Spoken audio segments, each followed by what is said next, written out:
Hey there, everybody. Justin Archer here, aka the Posture Guy, your number one source on pain, posture, and performance. Coming to you live today from the bottom right hand corner of your screen. Hey there, or this way. I'm not really sure where the video of me is going to be after editing's done and everything. But no, anyways, today I wanted to, as the title suggests, talk about anatomy trains. Now, what is an anatomy train, you may be asking? Well, you see some pictures on your screen here and the title. Well, Anatomy Trains is actually a title of my favorite anatomy book that was written by Thomas Myers, or as I like to call him just Tom Myers for short, Tom. And so here's a book. Hopefully you can see it here. I don't know if I'm actually getting it into frame because I can't see the video of me, but hopefully you can see it. I actually got this. I asked for this for Christmas.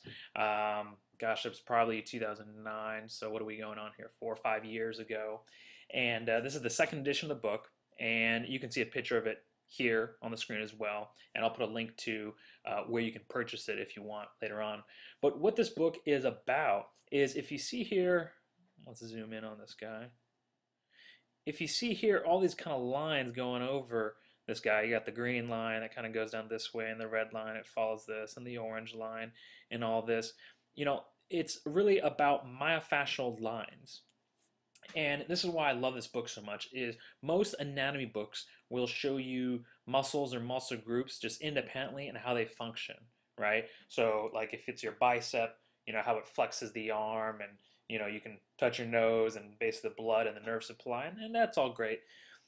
But it kind of stops there. Well, Anatomy Trains actually focuses on the myofascia as well as the muscle, but mostly the myofascia. And myofascia, if you're not familiar with the term, is basically the glue, the binding agent, the adhesive, I guess you would say, that holds our skin to our muscle and our muscle to other muscle and tendons and ligaments and bones. Think of it as a giant onesie, if you would. That is really kind of several onesies in one. And you can see, and we'll go over these a little bit more, there's the superficial back line and the superficial front line. And each of these is kind of its own onesie, if you would, that when combined make a giant onesie. And this encases your muscles, your tendons, your ligaments, your bones, your organs. It really holds everything together. And, you've heard me in the past talk about how the body works together as a unit, right? But what does that mean? Well, obviously, you can look at a human body and go, okay, well, everything's connected. Your right ankle is connected to your left wrist, right? There's a couple paths obviously you have to take to get there, but it's connected. Well, this actually, they say a picture's worth 1,000 words. Well, here we can actually go through and find through what myofascial line, or what Tom calls an anatomy train, how it's connected. And I love this. I tell people, this is a great book. The Anatomy Trains book is great for practitioners, but also just for clients. I've had many clients buy this book off of my referral, and I tell them, some of them will start reading into it and go, wow, this is really in depth. I go, if you only look at the pictures, you'll get your money's worth. But I've actually gotten the pictures here for you on my Pinterest board, which I'll link to so you can access on your own and take a look over. But the pictures are worth so much. Even if you don't understand all the anatomy terms and jargon and everything, that's not important. Don't let this confuse you. I tell people, just look at the pretty pictures, all right? If I can figure this out, you can too, all right? So, if we actually start breaking it down here to things like the superficial back line, here's an example of one. Now, again, keep in mind that this isn't a muscle in your body. You don't have one muscle that goes from the bottom of your foot to the tip of your head. This is myofascia that covers different muscle groups, the calves, the hamstrings, your erectors in and around your spine, all the way up to your head, that that are kind of one connective sheath. So, for instance, if something is tight here in the foot or ankle, it's going to go upstream and could have an effect anywhere along this superficial back line. All right. So this is how sometimes I'll see people with headaches and migraines, and I notice that they're heavily pronated and their feet are reverted. So their feet are turned out. They're kind of having the weight on the inside of their feet. And you can imagine, well, if that is changed here, that's going to have an effect all the way up here. Then maybe they do something like a gravity drop or a wall drop exercise where it actually returns the proper length and tension to the muscles and the myofascia in the calf. That then has an effect upwards into the hamstrings and the back into the head. So that's a perfect example of how knowing more about these anatomy trains or myofascial lines can really help when it comes to picking the proper exercise you should be doing to alleviate whatever symptom or physical limitation that you're currently struggling with. Moving on to something like the superficial front line, you can see, well, wow, what if maybe you're really tight here in this front neck area, and you also happen to have some kind of trigger point or very sore spot on your quad. Well, maybe it's a tightness in the quad that's causing the tightness in the neck. You stretch this out, and wow, this actually relieves itself. So it's really good. I recommend going through here and spending some time and looking at, you know, where your symptoms are, where your trigger points are, where your if you have any loss in range of motion, and where it could be coming from. And look at the opposite end. I always tell people when they have a symptom or a dysfunction or something, look as far away from the site of that pain as you can, and that's where you're most likely going to find the cause. Something like, here is the lateral line, and you can see it basically goes from the side of the foot and calf on the outside of the leg, the lateral aspect, that's what's called the lateral line, through the rib cage and everything, and then up to the side of the neck and the head. So, imagine if you have, a hip imbalance or some hip pain going on, and how it could be affected by the length and tension of the fascia down here in the lower leg and calf, or maybe something going up here in the neck. Maybe you have one shoulder higher than the other, and that could offset your hip. Okay, and again, these are all just examples. There's tons and tons of variables that can be going on here. That's why I recommend look at these and kind of try to tie them in, connect the dots with your own symptoms and physical limitations. This one, the spiral line, is actually my personal favorite because I see this a lot, and you can see. Let me actually magnify this one, so you can actually see how this myofascial line, the spiral line, comes under, and almost like a stirrup goes underneath your foot, right? And then it comes up, up, up, and actually it crosses the abdomen, goes under the armpit, and connects to the opposite shoulder blade. So, for example, you might have an imbalance on your left side. Let's say this left knee comes in, your foot turns out, this left hip was lower.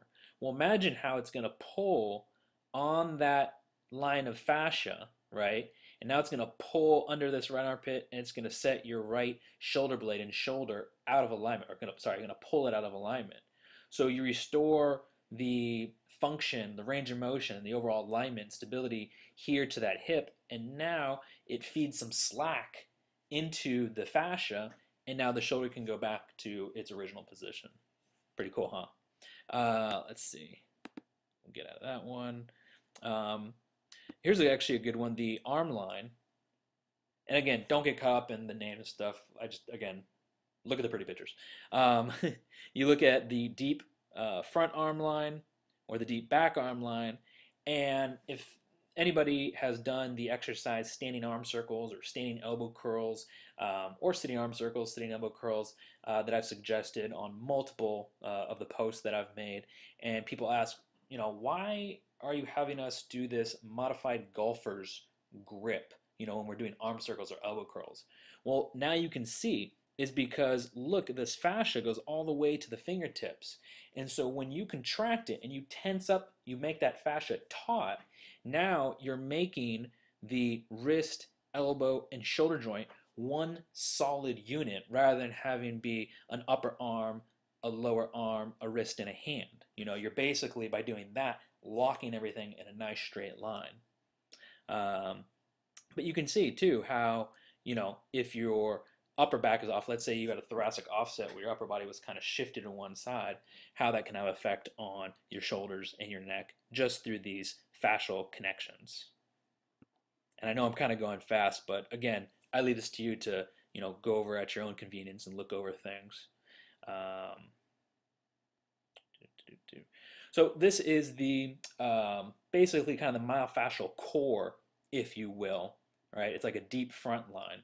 And it basically, especially in the torso area, really helps protect all the organs. And I believe it was the last post or the post before that I was even talking about how, kind of a happy side effect of realigning your posture is getting your organs in the proper position so they can function, the most efficiently.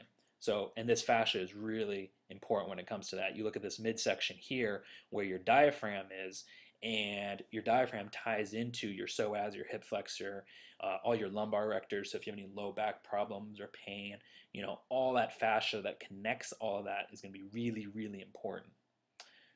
Let's see. And I know I skipped over these two, or these first three, so I'll quickly let you see them in a bigger pose. And here's a front one.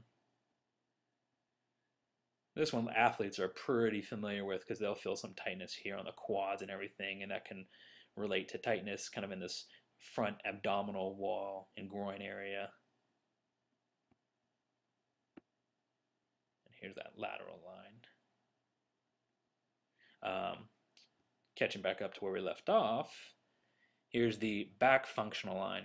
Now, this line and the next line really usually come into play during activity. So imagine like if you were throwing a ball, baseball, football, something like that, where you would actually plant or stabilize with the lower body. It doesn't have to be lower body, but for throwing a ball, we'll stick with that example. Plant with the lower body, and then you would generate the force from rotating the torso and then through the arm. So this is kind of how this works. And you can even see down all the way to the lower leg. Here it attaches, goes up, kind of makes a spiral on the hamstring, through the glutes, and then definitely includes all that latissimus dorsi, that big back muscle there, even a little bit into the lower traps, and all the way into the arm. So again, it just goes to show you, I love these because these are perfect illustrations of how everything is connected. This one's a little small, I apologize. See if I can, nope, can't get any bigger.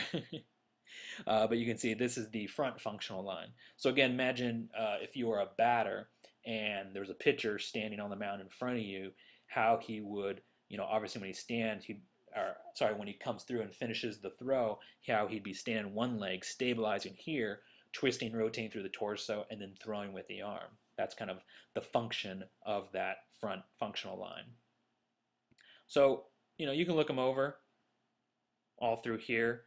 You can also pick up the Anatomy Trains book if you like. I'll put a link to that down below this video. But like I said, just take, even if it was only 5-10 minutes, by all means more, and just look over these pictures. And I think when you start looking at the lines, right, kind of like Anatomy Trains, when you use public transportation, you figure, oh, this line goes to here, this line goes to here, and you get to know how to get around a city. Well, same thing. You start looking at these lines and you start to realize, oh, hey, my shoulder hasn't been working very well. Let's use this one for example. My left shoulder hasn't been working really well. And you know what? 6 months ago, I rolled my right ankle. I wonder if I rolled my right ankle and I kind of lost some range of motion there, if that has anything to do with now my left shoulder hurting. Probably it does. Try mobilizing that right ankle, maybe doing some foot circles and point flexes, and then most likely you'll notice, oh wow, my left shoulder is moving better and isn't hurting, So you get to kind of play detective. So look these over, and if you have any questions, after looking at them and going through them, by all means, please leave them in the comment section below, and let's kind of help each other learn. All right? Anyways, thanks for joining me today. I really appreciate it, and I look forward to seeing you later on in the week. All right? Until then, take care and keep moving.